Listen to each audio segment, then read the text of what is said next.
figure out where I wrote that amendment, but I did send it to you. I just was so busy yesterday, I Yeah. didn't have time to blink.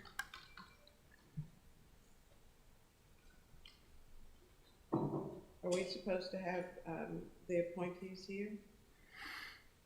I'm not sure, I haven't heard from Helen. And I think Dave McGuinness coming to talk about grant payment question.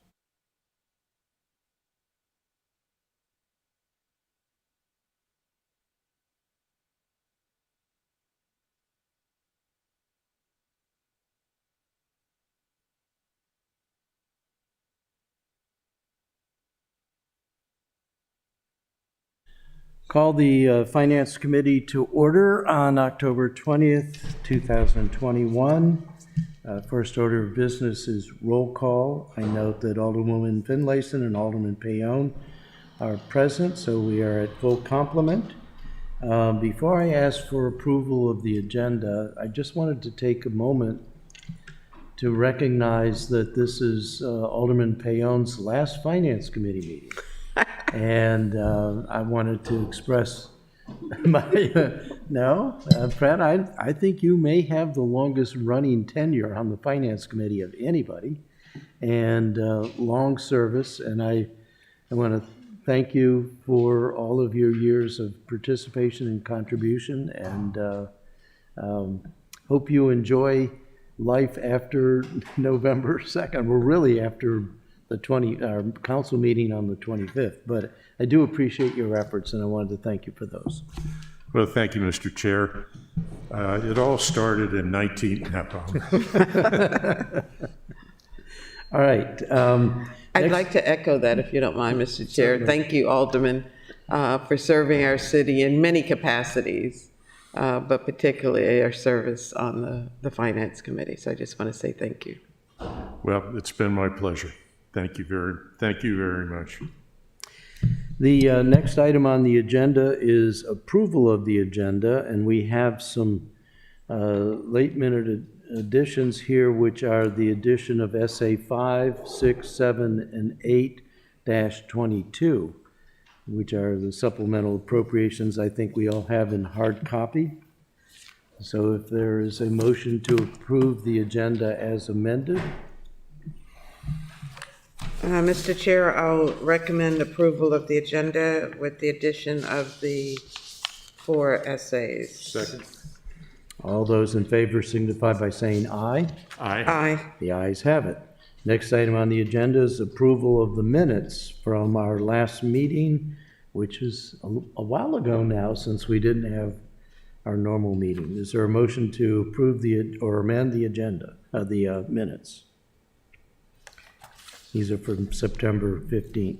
Mr. Chair, do you want a motion to approve the minutes as written or to amend the agenda? Well, as written unless there are amendments. Yeah, okay, I thought you said amendment. So I'll make a recommendation to approve the minutes from the September 15th meeting. Second. All those in favor signify by saying aye. Aye. The ayes have it. All right, the minutes are approved. Next item on the agenda are committee appointments, and the first one up is Patrick Bannon, who are you, Sir Patrick Bannon? No. No. I can't, okay, I can't tell with that mask. Oh, no, sorry. Well, would you like to play the part of Patrick Bannon? Leave police and go to finance. Yeah, sure.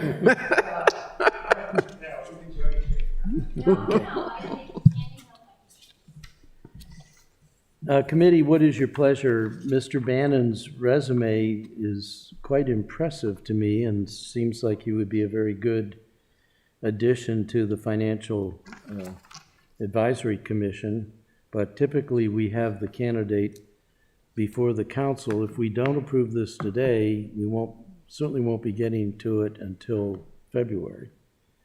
So I will look to the committee for how you would like to proceed with this amendment, or with this appointment.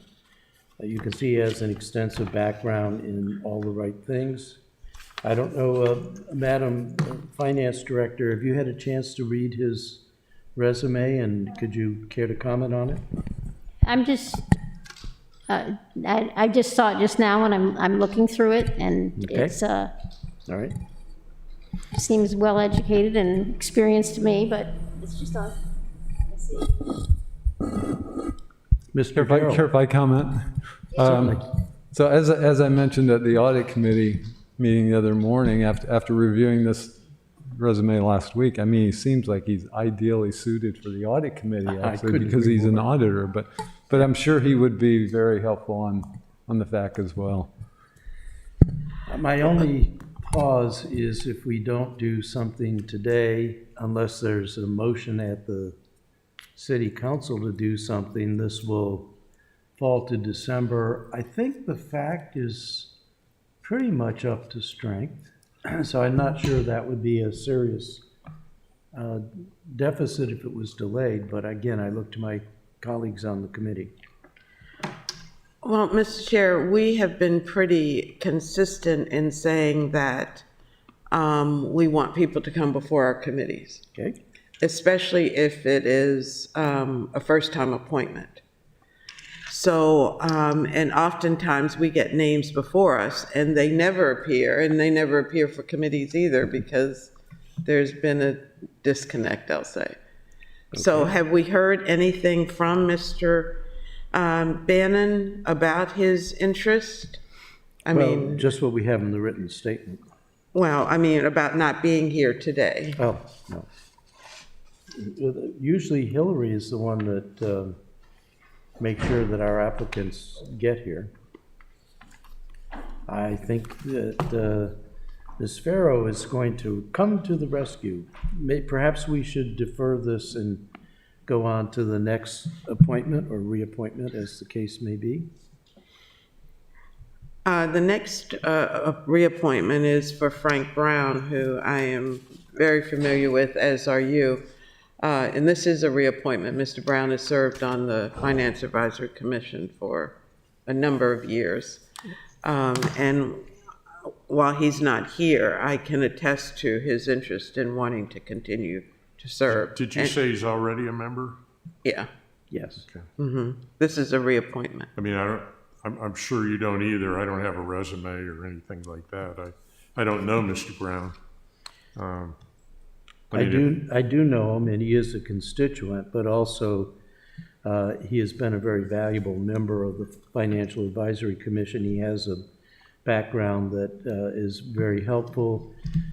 He doesn't speak up often, but when he does, it has impact and importance. And, Well, I'm willing to take the word of my colleagues, and let's go ahead and, recommend favorably.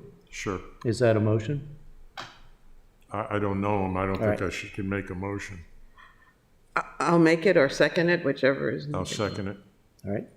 So we have a motion to approve favorably the reappointment of Frank Brown to the Financial Advisory Commission.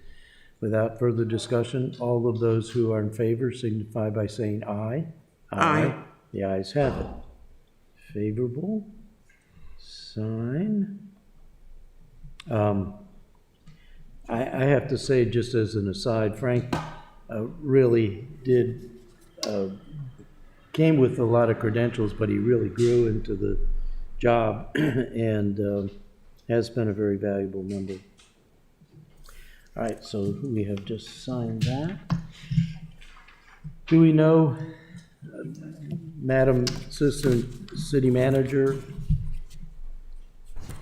Good morning. Yes, I spoke with the Constituent Services and Boards and Commissions Coordinator, and oh, she's here now. But the appointments to the Financial Advisory Commission expire with the mayor at the end of the mayor's term, and so that's why they were thinking that it was pulled, the appointment. So. Sorry. Go ahead. I was on another meeting. Yeah. So the term for Financial Advisory Commission automatically ends with the term of the mayor. So all of the current members will need to be reappointed in December anyway. So, and so if we appointed him, he would only be on there for, it would automatically end at that time anyway. So we were going to put him in with the package in December for all of the Financial Advisory Commission. So while you were, before you got here, there was discussion about looking at his resume and thinking is that he actually seems more ideal for the audit committee. I mean, it's his request, but. I don't do appointments for the Audit Committee, so that would be appointed by the members of the Audit Committee. You know, we need to fix that. It's like the audit committee is this stepchild that sits off in the corner. It's not really one of our standing committees, but yeah, I think it should be.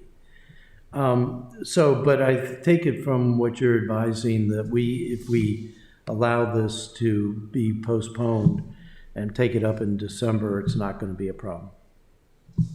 So as Alderwoman Finlayson, and I could let her speak for herself, pointed out, particularly for first timers, we really do like to see them here and Yes. talk to them. So I would accept a motion from the committee to defer this appointment.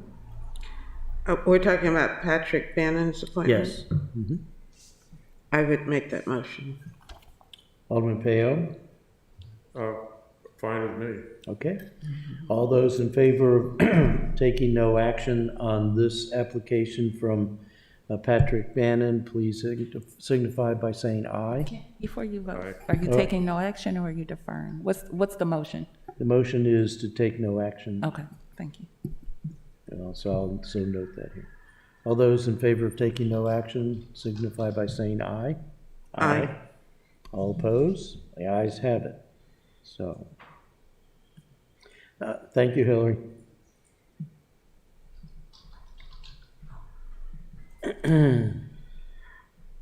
Mr. Chair, may I ask, you raised a good point about the audit committee. At what point in our process do we make a decision about how members get I'm sorry, appointed do to we the? what? When do we decide how citizens, residents get appointed to the audit committee? Well, hopefully, I've got one that I'm going to request for Monday night, I believe. There is one more vacancy, and I don't know if any of our members are up for reappointment this particular term. Well, my question is, since they don't go through the normal committee, boards and commissions process, I think they should, because no one coordinates the nominees to come before this committee, or any other committee for that matter. So how do we get the audit committee members through the same process, is my question. And at what point should that take place? Mr. Gerald, do you have an answer for us? I don't, but we'd be happy to look into that. It may require a code change, but I just don't know. That's speculation on my part, but we can check and see what that would take and report back. Okay, that'd be great, thank you.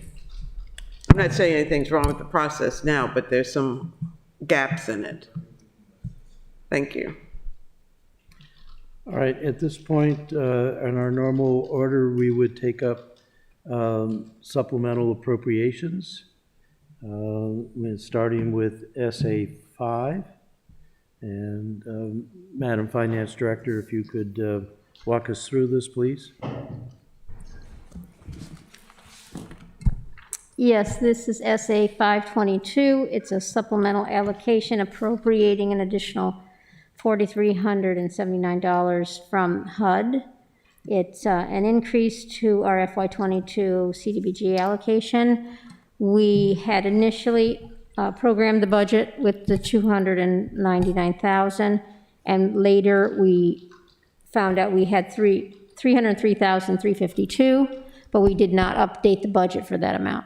So this was just a normal CDBG funding. Questions from the committee?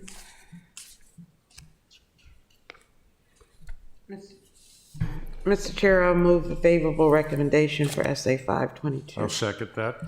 Any further discussion? All in favor signify by saying aye. Aye. Aye.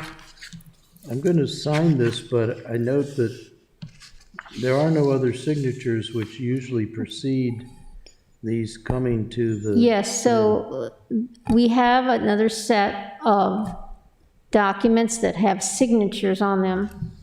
They were misnumbered at first, and that's what we were signing. I have the other version here. I'll bring it up to you when Oh, we're finished. okay, all right, so, all right, next item is SA 6-22 for $161,074. Yes, this is an additional $161,074 for the state aid for police protection grant.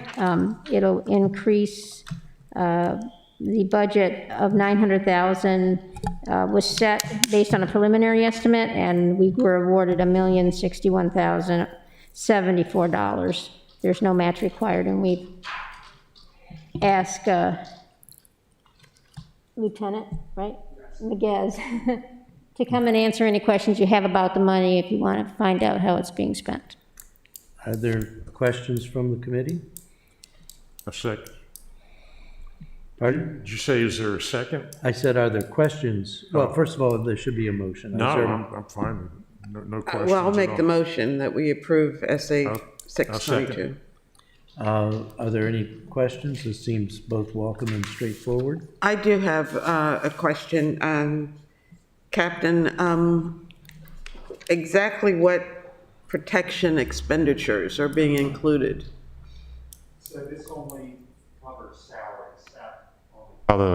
SAP only covers salaries for sworn police officers. For what, I'm sorry? For sworn police officers. Okay, I still didn't understand. What police officer? covers Sworn. Sworn Police police officers. officers. Sworn police officers, okay. Does this have anything to do with the recovery effort? Or is this a general grant that we get every year? This is a grant that we get, a stipend that we get from the state every year. So it just covers salaries, it doesn't cover benefits, but it's just based on expenses for law enforcement and expenses for traffic control. And they run their algorithm and come up with the figures. And we usually get somewhere around $1 million every year. I guess first year of COVID, I think it was down in the 900 range, but still somewhere around there. Okay, thank you. I'll move approval, Mr. Chair. It's already a motion. We've already had a motion and a second, but thank you. If there are no further questions, all those in favor of approving SA or recommending approval for SA 6-22 signify by saying aye. Aye. Aye. The ayes have it. Madam Finance Director. The next supplemental appropriation is SA 722. This is an additional $21,318 for community outreach. I wanted to point out to you that I discovered this morning that the amount that you see in the grid up top had $21,308. That was the wrong amount. It needs to be $10 higher. So we want to increase the budget by $21,318. So if you'll note that correction in your records, and I'll correct it on the copy that you sign. Okay. Alderman Payot. Thank you, Mr. Chair. I think this is an equally easy one for us to pass on. We already put $17,000 in the budget. They want to give us $28,500 more for recruitment purposes and other police benefits. Hey, I'm all for it. I think it's even better than what you say. I think it was budgeted at 5,000, but whatever. We're going up to this amount, 21,318. I think he's looking at the wrong one. Right, this is the Community Grant Program Fund. I'm sorry, I thought we were on 8. No, we're on 722. Okay. I do have a question, Mr. Yes. Chair. How many youth do we usually get in these, to participate in these camps? So this is actually the first year, the past 2 years, we've used this grant for the bike unit and bridging the relationship between police and the community in that manner. This is the first time that we've worked this project with Vision Workshops. And so there's going to be 2 camps. It's going to be 7 youth in each camp and 7 officers paired up with them in each camp. So it's 14 participants in each camp, 28 altogether, but 14 youth over the 2 different camps. Are they summer camps?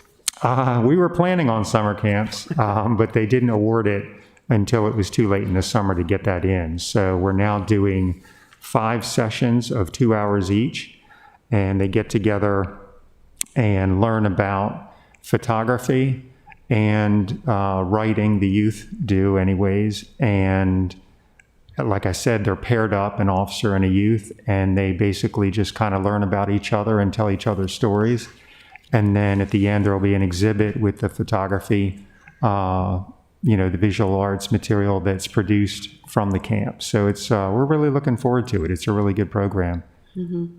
And it's one, Vision Workshops has done this program around the world with pairing up people in order to learn about each other and realize, the commonalities that we all have. Refugees in cities where they've been placed, things like that. And it's turned out really well. So we're looking forward to it. A number of years ago, we had a photography camp in Newtown, I believe it was. I remember going down there and they had clotheslines strung throughout with the photographs that the kids, I don't know whether it's just photographs or some paintings also that the kids had done. So is this a takeoff of or continuation of or seeking out new talent, I guess? It's the purpose of Vision Workshops programs is just to bridge the gap between people from different, seemingly different populations, and learning about each other in order to, like I said, show how reaching out and talking to someone and learning about them bridges a gap of the unknown between strangers. And in this case, it's an opportunity. The title of it is The Other Side of the Curb. And so the officers are learning about the youth and, their lives, and the youth are learning about the officers and where they come from. And so obviously the idea is to create more familiarity and seeing, what we all have in common to bridge the gap between law enforcement and the community. So it's not a continuation of the project that you were talking about that I'm not familiar with, but, and it's not so much looking for talent, but I think that may be an unintended result of it as well, which is also positive. One more question. How are the officers selected? We posted for anybody interested, and so we're still getting responses on that and trying to any of us that have been involved in the planning of the program have been reaching out to officers that we think would be a good fit for it. But it's a little more difficult because of work schedules. As I mentioned, when we were originally planning it to be during the summer, it would have just been a couple days where officers may have already had their regular days off or could take off. Now it's in the afternoons. And so some of them, depending on the staffing on their squads, may not be able to take off for the couple hours, and they have to be able to make all 5 sessions. Otherwise, it doesn't make sense if you're not there for all 5 participating. So, Thank you. yeah, absolutely. Interesting. Mr. Chair, if I might comment, this is what happens when I leave my hearing aids down in the car, and I apologize to you and to the people at home that might be watching. I'd make essentially the same type of an argument for accepting this. That is, hey, it's free. Let's take it and run. Yeah. I would move approval, or excuse me, I would move a favorable recommendation. Yeah. Second. Any further discussion? I have one comment. I'm too vain to have hearing aids, so I just have to keep asking what you say, what you say, what you say. All right. I'll fix that then. There'll be a budget item in the next year's budget for hearing devices Yes. for elderly older persons. All those in favor of recommending favorably for SA 7-22, please indicate by saying aye. Aye. The ayes have it. And now, we already have Alderman Payon's favorable comment on SA 8-22, but is there a motion to recommend approval for SA 8-22? So moved, Mr. Chair. Second. Is there need for further discussion? I do have one question, and it's something I'm very concerned about, and I've actually been hearing a lot about on the campaign trail. I strongly believe and strongly support anything we can do to fill our ranks. I don't know, last I heard we were down to 98 sworn officers. Is that still the count? We are currently at 110. No, God, not 110. 210, I hope. No, we are allotted for 124 110. spots, and we're currently at 110. Wait a minute, we've authorized in the budget 214 sworn officers? No, sir. 124. 120, I transposed it. Okay, 124, got you. I wouldn't be opposed to 210 if you're offering that. 124, okay. He can work that magic and make it happen. I mean, you know. So we're down 14 officers. That's Be a correct, full sir. complement, right. So when we get to budget time, it does seem to me that we need to do something heroic in terms of the incentives we offer to attract officers here. But that's for then. For now, we have this increase in this appropriation, this bird in the hand, and of course we want to take that. So is there, did we already make a motion? We did. So is there further discussion? If not? Yes, Mr. Chair. Certainly. Alderwoman Finlayson. My question is about the signing bonuses portion of this. What has been determined to be the amount for the signing bonuses, and is this all that's attached to or all allocated to signing bonuses? No. So this program this year consists of 5 parts. In the past 2 years, this is the 3rd year we've gotten this grant. The past 2 years, it consisted of 4 parts. One is tuition reimbursement. One is gym membership reimbursement. One is a Spanish or non-English language bonus. And the other one is the signing bonus. The signing bonus is $1,000 for new hire officers, not lateral officers. And so that's continued. And this year, the 5th element was an anniversary bonus for officers hitting their 3rd and 4th year anniversaries this fiscal year in an effort to retention. And so that's the bulk of the additional funds that we were awarded for this. I'm thinking about the retention bonus. Did you say 3rd and 4th year? Yes, ma'am. So is that the time, is it the 3rd year or the 4th year when we see the greatest exodus from the profession? Somewhere between 2 and 6 or 7. And when I ran the numbers of how many officers we have hitting their 2nd, 3rd, 4th, 5th, 6th, 3rd and 4th year were 19 officers. I wanted to throw in the 5th year, but that was an additional 19, and I reasonably didn't think that the state was going to give us an additional 19,000 on top of what we were already asking for. So that's where we came to that number. I ask the question now because as we're thinking ahead to the 23 budget, I guess, we should really think about longevity steps or bonuses or whatever at the point where we know that there's the greatest exodus from the profession, whether it's year 3, whether it's year 4 or 5 or whatever.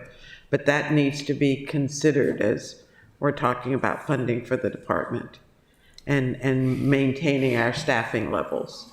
If I may follow on before I recognize Alderman Payon, I discussed this at my last town hall meeting and was making a pitch for a very significant retention bonus, 5,000 on signing, 25,000 once pass, 20,000 once passing your probationary period, and then at year 5 another 25,000.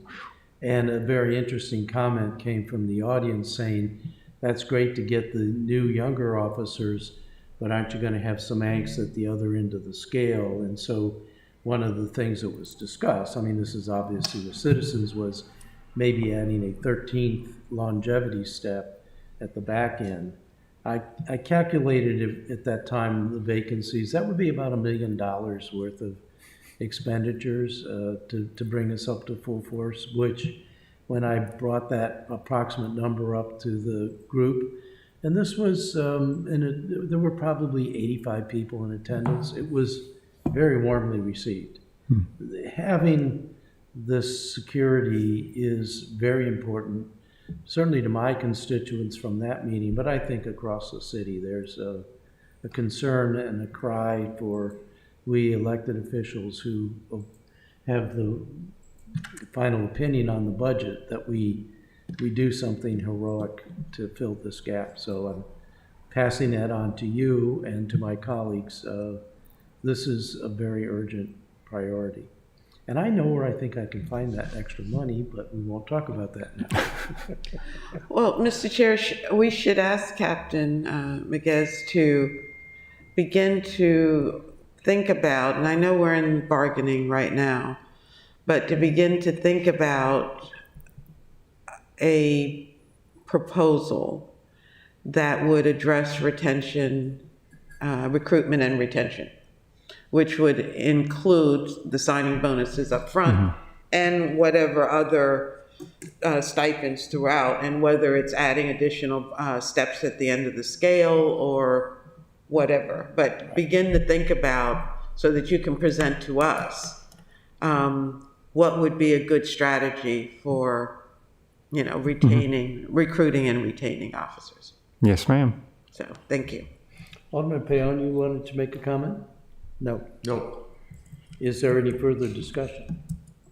All in favor of recommending favorably SA 8-22, please signify by saying aye. Aye. Aye. The ayes have it.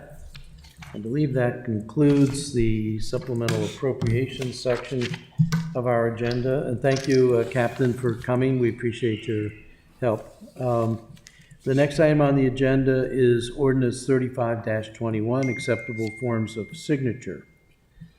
I think this is fairly straightforward. City Manager Gerald, are you going to speak to us about this? I'm happy to, thank you. So this change in the city code is being moved forward at this time because we're upgrading our planning tracking program to EnerGov from the current Trackit system. And EnerGov relies heavily on electronic signatures. So to be able to achieve the full capabilities of that program, we need to make this change. We think that this is a sign of things to come, that this is going to become more prevalent in the future. I'm Mike Malinoff calling. So I think that we would need to do this irrespective at some point in the future, but it's really the EnerGov program that's driving this right now. That is tracking to be implemented early next calendar year, so we would like to have this in place prior to that. Other questions from the committee? Mr. Gerald, I think you've already anticipated my question, but I would ask the finance director too. Is this something that can be more broadly applied to things like paying any of our bills, customer bills and things like that? Well, I know that as far as electronic signatures, we are going to want to use that a lot in our department as far as circulating things, including what we just went through, the supplemental appropriations, those kind of things. The more we can automate all this, the more paper we save. And as far as citizens using it in the form of applications and that kind of thing, when they fill out forms for having their meter reread, when there's a problem with the read, those kind of things could be electronic too. But this is mostly going to help us with our contracts and the circulation of contracts. Okay. Is there a motion from the committee? Mr. Chair, I'll move a favorable recommendation for 03521. Second. Is there further discussion? All those in favor of recommending favorably to the City Council ordinance 35-21, please signify by saying aye. Aye.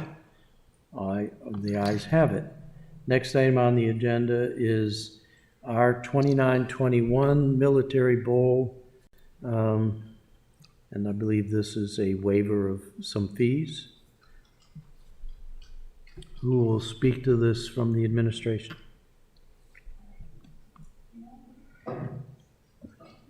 There is no fiscal note attached to this. Yes. So this is a waiver of fees. We've done this in past years since the Military Bowl has been here. Of course, it wasn't here last year because of COVID, but it's returning this year. Director Dickinson just mentioned that the estimated amount is about $15,000 of fees that we would be waiving. I'm sorry, how much was that? $15,000. The $15,000 is actually in the legislation itself. So it caps what we're going to waive. If the fees are more than $15,000, it is our intent to collect the excess. This is the way we did it last time. We waived $15,000 of their fees. I guess I'd like to hear a little bit more. This is a for-profit operation, and I assume that the justification for waiving the fees is the notion that we want to encourage this because of the business that it brings into the city and the attention that it brings to the city as a bowl city, a bowl playoff city. Yeah, that's my understanding. I think that's why it started years ago, was in order to incentivize them to continue to come and make it perhaps more profitable than it would be otherwise. It also involves a parade, and it's a well-attended parade, and we typically are sometimes waive fees for parades since they aren't very profitable. Alderman Payon, do you want to ask your question about whether the Clydesdale will be in Ward 2 or not? No. Okay, I think I just asked it for you. All right, are there further? I have a question, Mr. Yes, Chair. I'm glad you asked me that question, though, because I got a no out of the way in my very last meeting. It just didn't feel right without that, so. Is the city of Annapolis listed as a sponsor? I don't know the answer to that. I mean, I guess it would be if this legislation passes, but I don't know that it currently is. Okay, and if I remember correctly, the total cost 2 years ago was $27,000, and we did the same thing with $15,000 that we waived, and so I'm comfortable with that. I just thought I'd reiterate that. Thank you. I'm trying to understand your question, Alderwoman. When you say is the city of Annapolis, is it a sponsor of the event? Yeah. So that doesn't seem to show up in the resolution. Is that an important, would that be an amendment that we should be considering? Well, it speaks to, on the second page of the legislation, the benefits to the city. And the fact that it's on ESPN and it gets national recognition. And I just thought there should be a City of Annapolis logo. And I do believe it is, if I remember correctly, but I could be wrong. You know. Let me just check real quick with Felicia, and I'll get an answer for that. If, as I think we will do, we recommend favorably here, perhaps this is something we can bring up at Monday's council meeting? Or at least have some answer to it? In the interim, Mr. Chair, I'll move a favorable recommendation for R2921. Hearing no second, I will second for the sake of discussion. Alderman Payon, did you wish to elaborate on your silence? Do you want to second it? I'll second. Oh, you did second? Okay, fine. Pardon me? No, No, you said. I seconded it because I thought you were not going to. I can't hear you, you're muffled. I seconded this because when I looked you, I thought you were not forthcoming with a Oh, second. no, I'm in favor of this. Oh, okay. You know, we waive a little bit of money and get a pretty good payoff for tax revenue, even though it doesn't all go to us. Some small part of it does, and I think it's a prudent thing to do. All right. Is there any further point of discussion?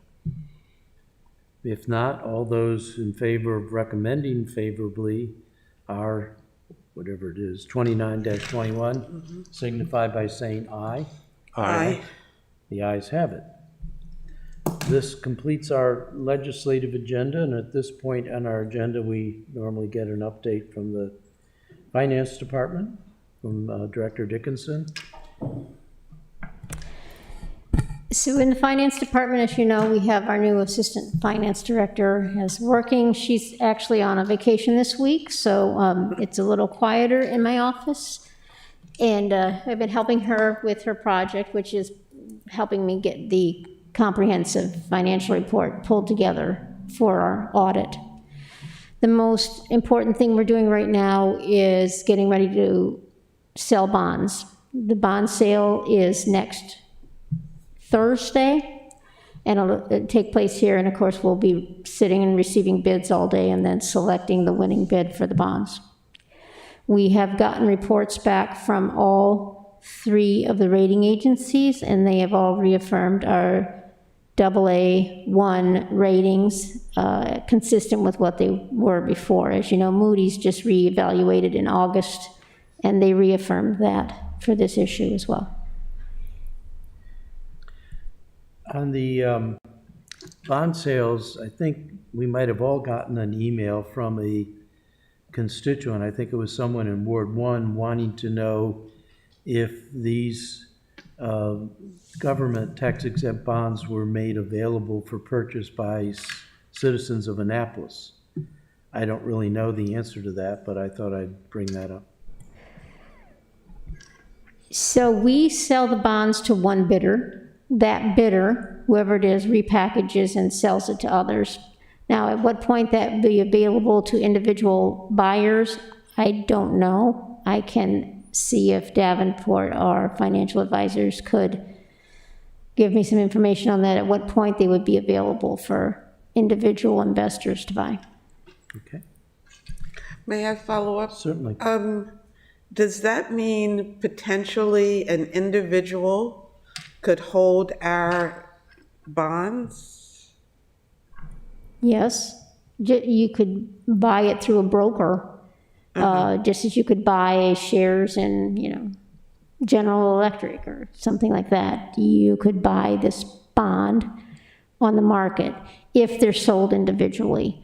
They package them, they resell them. A lot of the buyers would be pension funds and those types of larger funds, but some of these may end up in the hands of individuals. I just have to find out how they go about doing that. And did you say did they have to purchase, or would they have to purchase them as a bundle? That I don't know. Okay. Thank you. They sell in each bond is $5,000 increments, so that's the minimum amount you'd have to invest. Thank you. Are there any further questions or comments from the committee? If not, I believe our work here is done, unless there are other comments for the good of the order. Mr. Chair, I move that we adjourn. Second. I think that's the best thing for the good of the order under the circumstances. All those in favor of adjourning signify by saying aye. Aye. Aye. Thank you. All right. Thank you. Your last finance meeting, Fred. It's over. We